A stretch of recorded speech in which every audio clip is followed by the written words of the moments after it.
नमस्कार। ये आकाशवाणी शिमला है। अब आप प्रभा शर्मा से प्रादेशिक समाचार सुनिए। आज के मुख्य समाचार। प्रदेश सरकार ने मौसम पूर्वानुमान और कृषि के दृष्टिगत मेघदूत एप्लीकेशन उन्नत करने का लिया फैसला। मुख्यमंत्री सुखविंदर सिंह सुक्खू ने कहा, प्रदेश में पर्यटन को बढ़ावा देने के लिए सभी जिला मुख्यालयों व जनजातीय क्षेत्रों में बनेंगे हेलीपोर्ट। विपक्ष के नेता जयराम ठाकुर ने सरकार में आपसी तालमेल की बताई कमी, संस्थानों को बंद करने को बताया दुर्भाग्यपूर्ण। और प्रदेश में निजी विकास व निर्माण गतिविधियों के लिए पहाड़ियों के कटान पर 16 सितंबर तक पूर्णतया रोक। अब समाचार विस्तार से। मुख्यमंत्री सुखविंदर सिंह सुक्खू ने कहा है कि राज्य सरकार ने मौसम पूर्वानुमान और किसानों को खेतीबाड़ी के दृष्टिगत दिए जाने वाले परामर्श को और अधिक सटीक बनाने के लिए मेघदूत एप्लीकेशन को उन्नत करने का निर्णय लिया है। उन्होंने कहा कि ये फैसला कृषि और बागवानी क्षेत्र के लिए तेजी से खतरा बनकर उभर रहे जलवायु परिवर्तन के कारण लिया गया है। मुख्यमंत्री ने कहा कि इस वर्ष अत्यधिक बारिश के कारण प्रदेश में भारी क्षति और जानमाल को काफी नुकसान हुआ है। साथ ही कृषि बागवानी पर भी विपरीत असर पड़ा है।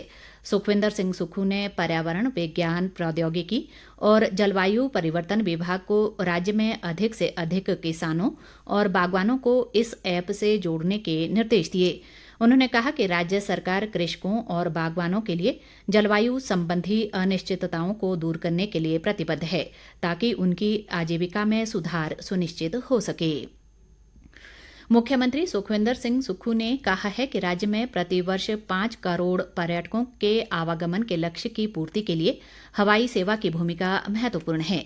शिमला में कल एक समीक्षा बैठक की अध्यक्षता करते हुए उन्होंने कहा कि राज्य में हवाई सेवा को सुदृढ़ करने के लिए चरणबद्ध तरीके से सभी जिला मुख्यालयों और जनजातीय क्षेत्रों में 16 हेलीपोर्ट का निर्माण किया जा रहा है। मुख्यमंत्री ने कहा कि पहले चरण में प्रदेश में 9 स्थानों पर हेलीपोर्ट विकसित किए जाएंगे। सुखविंदर सिंह सुक्खू ने कहा कि दूसरे चरण में शेष 7 हेलीपोर्ट स्थापित किए जाएंगे, जबकि 4 स्थानों पर हेलीपोर्ट के लिए प्रक्रिया चल रही है। उन्होंने कहा कि बेहतर हवाई सेवा राज्य के पर्यटन क्षेत्र के लिए वरदान साबित होगी।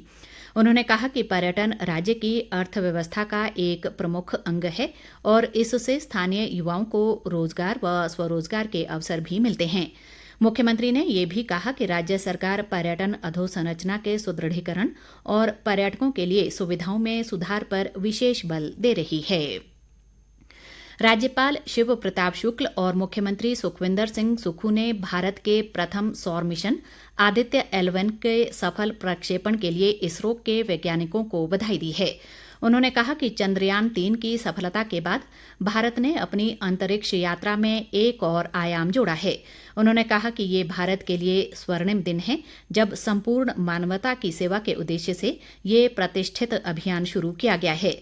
राज्यपाल ने कहा कि प्रधानमंत्री नरेंद्र मोदी के नेतृत्व में ये मिशन पूरी मानवता के कल्याण के लिए कार्य करेगा। स्वास्थ्य मंत्री कर्नल धनीराम शांडिल ने कहा है कि प्रदेश सरकार भारी वर्षा व भूस्खलन के कारण आपदा प्रभावितों के उचित पुनर्वास और सुरक्षा के लिए दृढ़ संकल्प के साथ काम कर रही है।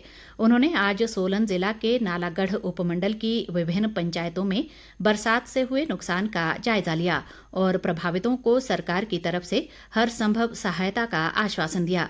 शांडिल ने कहा कि प्रदेश सरकार प्रभावितों के सुरक्षित पुनर्वास को सुनिश्चित बनाएगी और इसके लिए चिन्हित भूमि का भू वैज्ञानिकों के माध्यम से सर्वेक्षण करवाया जाएगा, ताकि भविष्य में किसी को परेशानी का सामना न करना पड़े। कृषि मंत्री चंद्र कुमार ने आज ज्वाली विधानसभा क्षेत्र में आपदा प्रभावित क्षेत्रों का दौरा किया। इससे पहले उन्होंने सिद्धपुर घाड़ और कोहनाल में हुए नुकसान का निरीक्षण किया और संबंधित अधिकारियों को जरूरी निर्देश दिए। कोहनाल की गुज्जर बस्ती में जनसभा को संबोधित करते हुए चंद्र कुमार ने कहा कि प्रदेश में बारिश से क्षतिग्रस्त हुई अधोसंरचना की तेजी से बहाली और प्रभावितों के पुनर्वास को सुनिश्चित बनाने के लिए राज्य सरकार तत्परता से कार्य कर रही है। कृषि मंत्री ने राजस्व अधिकारियों को बर्बाद हुई फसलों के अलावा बही जमीन की भी रिपोर्ट बनाने के निर्देश दिए। विधानसभा अध्यक्ष कुलदीप सिंह पठानिया ने आज ऊना जिले में गगरेट विधानसभा क्षेत्र के मरवाड़ी गांव के आपदाग्रस्त क्षेत्र जोह संधानी का जायजा लिया और जन समस्याएं सुनी। उन्होंने कहा कि जोह संधानी सड़क क्षतिग्रस्त होने से लगभग 11 गांवों के लोग प्रभावित हुए हैं। पठानिया ने कहा कि जोह संधानी पुल का निर्माण नाबार्ड के तहत किया जाएगा, लेकिन जब तक पुल का निर्माण नहीं होता तब तक वैली ब्रिज का निर्माण किया जाएगा ताकि स्थानीय लोगों को शीघ्र सुविधा मिल सके। उन्होंने पुल निर्माण के लिए अधिकारियों को नाबार्ड के तहत डीपीआर तैयार करने के निर्देश दिए। प्रादेशिक समाचार आकाशवाणी शिमला से प्रसारित किए जा रहे हैं। प्रदेश में भारी बरसात से क्षतिग्रस्त सड़कों को ठीक करने के लिए लगाई जा रही जेसीबी पर अब राजनीति हो रही है। ये आरोप लगाते हुए पूर्व मुख्यमंत्री व विपक्ष के नेता जयराम ठाकुर ने कहा कि प्रदेश में अधिकतर सड़कें ठप हैं और उन्हें खोलने के लिए भाजपा नेता मुफ्त में जेसीबी लगा रहे हैं, लेकिन राज्य सरकार के एक मंत्री सड़कों को ठीक करने के लिए केवल कांग्रेस कार्यकर्ताओं की जेसीबी लगाने की हिदायत दे रहे हैं, जो निंदनीय है। शिमला में पत्रकार वार्ता में उन्होंने कहा कि वर्तमान सरकार ने 1000 से अधिक संस्थान बंद कर दिए हैं और अब मंडी की सरदार पटेल यूनिवर्सिटी को बंद करने की साजिश की जा रही है। उन्होंने कहा कि इस विश्वविद्यालय के अंतर्गत 140 से अधिक महाविद्यालय थे, जिनमें से बड़ी संख्या में बाहर कर दिए गए हैं। जयराम ठाकुर ने कहा कि अब संस्थान के पास केवल 3 जिलों के महाविद्यालय ही होंगे, जो दुर्भाग्यपूर्ण हैं। उन्होंने कहा कि मुख्यमंत्री और मंत्रियों के प्राकृतिक आपदा के नुकसान को लेकर विरोधाभासी बयान हैं, जिससे पता चलता है कि इनमें आपसी तालमेल की बड़ी कमी है। जयराम ठाकुर ने सरकारी राशन के डिपो से राशन खत्म होने और डीजल के रेट बढ़ाए जाने पर भी राज्य सरकार को घेरने का प्रयास किया। कांग्रेस प्रदेश अध्यक्ष व सांसद प्रतिभा सिंह ने आज शिमला में मुख्यमंत्री सुखविंदर सिंह सुक्खू से भेंट की। उन्होंने मंडी संसदीय क्षेत्र में प्राकृतिक आपदा से हुए नुकसान पर चर्चा की और कहा कि यहां भारी बारिश व भूस्खलन से बहुत अधिक नुकसान हुआ है। ऐसे में यहां पुनर्निर्माण कार्यों में तेजी लाने के लिए अतिरिक्त धन की आवश्यकता है।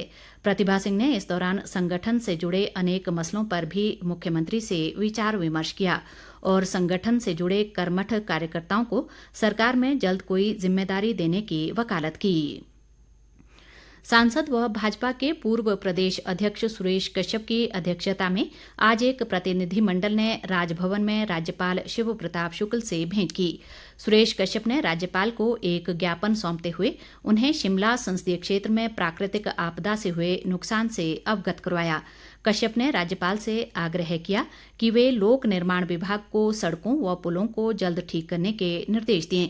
सुरेश कश्यप ने पूरे प्रदेश सहित शिमला संसदीय क्षेत्र के क्षतिग्रस्त इलाकों में भूगर्भीय सर्वेक्षण की आवश्यकता जताई ताकि जमीन के उपयोग को लेकर वास्तविक स्थिति स्पष्ट हो सके।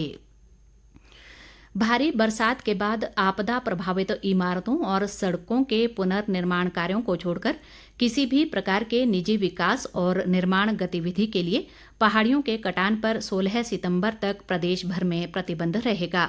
मुख्य सचिव व राज्य कार्यकारी समिति के अध्यक्ष प्रबोध सक्सेना ने इस बाबत जारी किए आदेशों में कहा है कि ये निर्णय प्राकृतिक आपदा के दृष्टिगत मानवीय जीवन, आधारभूत संरचना और पारिस्थितिकी की सुरक्षा को देखते हुए लिया गया है। उन्होंने कहा कि ये आदेश तत्काल प्रभाव से लागू होंगे और अवहेलना करने वालों के खिलाफ कानूनी कार्रवाई अमल में लाई जाएगी।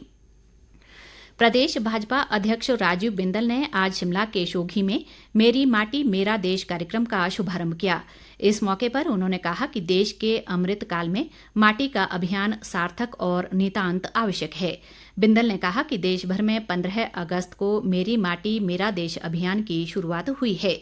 उन्होंने कहा कि अमृतकाल की बेला में देश ने भारत माता के खोए हुए गौरव को पुनर्स्थापित करने का संकल्प लिया है। बिंदल ने कहा कि हमें भारत को विश्व की महाशक्ति के रूप में खड़ा करना है।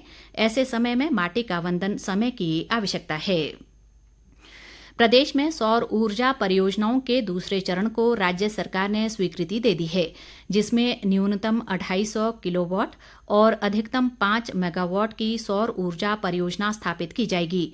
हिम ऊर्जा के मुख्य कार्यकारी अधिकारी शुभकरण सिंह ने बताया कि इन परियोजनाओं की स्थापना से एक ओर जहां स्वरोजगार और रोजगार के अवसर सृजित होंगे, वहीं दूसरी ओर बंजर पड़ी जमीन का भी सदुपयोग हो पाएगा। उन्होंने कहा कि इन परियोजनाओं की स्थापना निजी भूमि पर की जाएगी और इसके लिए हिम ऊर्जा की वेबसाइट पर आवेदन किया जा सकता है। अंत में मुख्य समाचार एक बार फिर। प्रदेश सरकार ने मौसम पूर्वानुमान और कृषि के दृष्टिगत मेघदूत एप्लीकेशन उन्नत करने का लिया फैसला। मुख्यमंत्री सुखविंदर सिंह सुक्खू ने कहा, प्रदेश में पर्यटन को बढ़ावा देने के लिए सभी जिला मुख्यालयों व जनजातीय क्षेत्रों में बनेंगे हेलीपोर्ट। विपक्ष के नेता जयराम ठाकुर ने सरकार में आपसी तालमेल की बताई कमी, संस्थानों को बंद करने को बताया दुर्भाग्यपूर्ण। और प्रदेश में निजी विकास व निर्माण गतिविधियों के लिए पहाड़ियों के कटान पर 16 सितंबर तक पूर्णतया रोक। इसके साथ ही ये समाचार बुलेटिन समाप्त हुआ। नमस्कार।